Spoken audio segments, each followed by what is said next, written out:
Assalamualaikum warahmatullahi wabarakatuh. Anak-anak, kita akan kembali lagi belajar matematika.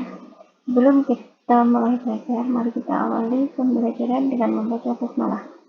Bismillahirrahmanirrahim. Oke anak-anak, silahkan sambil menyimak video ini, kalian siapkan buku matematika kalian. Hari ini kita akan mempelajari tentang materi pangkat 2 atau kuadrat.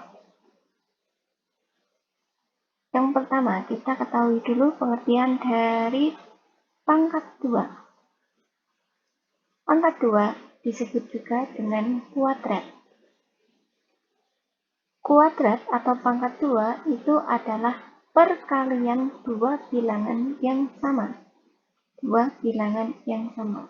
Berarti kalau beda namanya bukan kuadrat.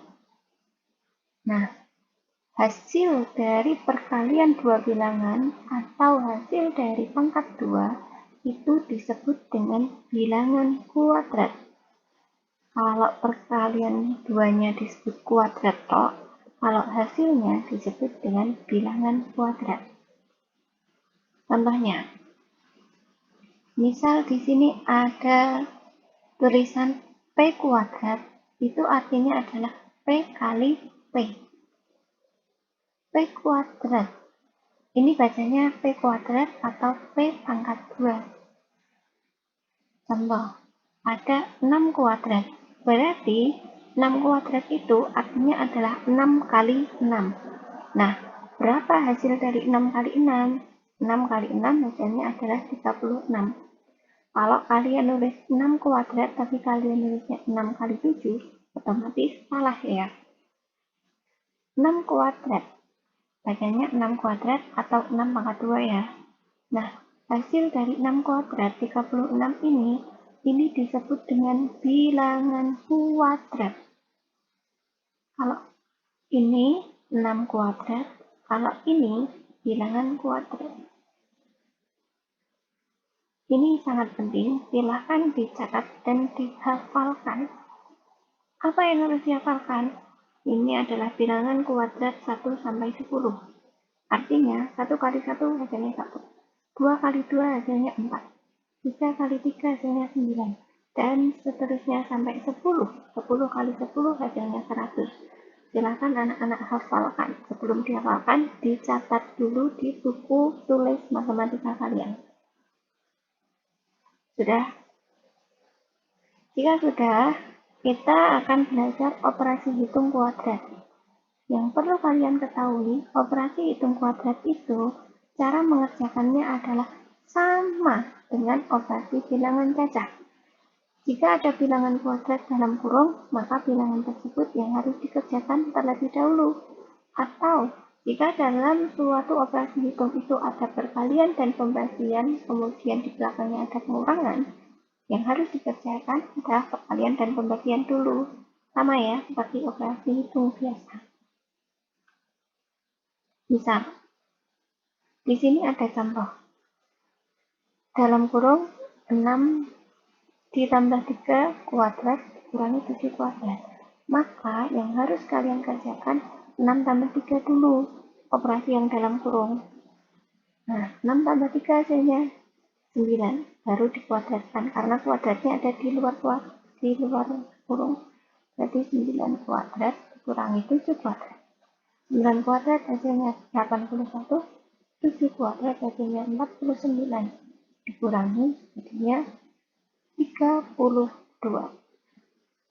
Paham ya? Soal yang kedua, ada 4 kuadrat dikurangi 6 kuadrat dibagi 3 kuadrat. Perhatikan, di sini tidak ada tanda kurungnya. 6-nya ada kuadratnya, 3-nya ada kuadratnya. Beda dengan yang ini. Kalau ini kan dalam kurung baru dikasih kuadrat. Kalau ini tidak ada, berarti kalian harus mencari tahu satu per satu. 4 kuadrat itu berapa? 6 kuadrat berapa? 3 kuadrat itu berapa? Tapi nanti tetap menghitungnya harus yang pembagian terlebih dahulu. Nah, kita lihat 4 kuadrat hasilnya 16 dikurangi 6 kuadrat hasilnya 36, 3 kuadrat hasilnya 9. Nah, kalian beri tanda kurung, mana yang harus dikerjakan dulu? Ya, pembagian. Berarti 16-nya pindah tetap sama, karena belum dihitung. 36 dibagi 9, itu hasilnya 4. Berarti 16 dikurangi 4, hasilnya 12. Paham ya? Bu Umri yakin anak-anak kelas 4 SD Master itu pintar-pintar. Asalkan menyimak dengan sungguh-sungguh, kemudian nanti membaca buku paketnya, insya Allah pasti bisa. Sekarang contoh soal seperti ini. Tentukan bilangan kuadrat yang terletak di antara 10 sampai 20. Ingat, bilangan kuadrat itu adalah hasil dari kuadrat atau hasil dari pangkat 2. Kalau kalian tadi sudah menghafalkan bilangan kuadrat 1 sampai 10, kalian akan tahu yang paling mendekati 10 berarti adalah 3 kuadrat, karena 3 kali 3 adalah 9. Tapi ya soalnya kan di antara 10 sampai 20, berarti kita cari ke atasnya lagi. 4 kuadrat, hasilnya 4 kali 4, sama dengan 16. Masuk nggak di sini? Oke, masuk. Kita cari lagi. Apakah ada lagi di atasnya 5 kuadrat? 5 kali 5, sama dengan 25. Sekarang, perhatikan. Syaratnya adalah di antara 10 sampai 20. Kita perhatikan. Bilangan kuadrat 9. 9 itu kurang dari 10, berarti tidak masuk ya. Kemudian 25. 25 itu lebih dari 20, berarti tidak masuk. Yang masuk adalah 16.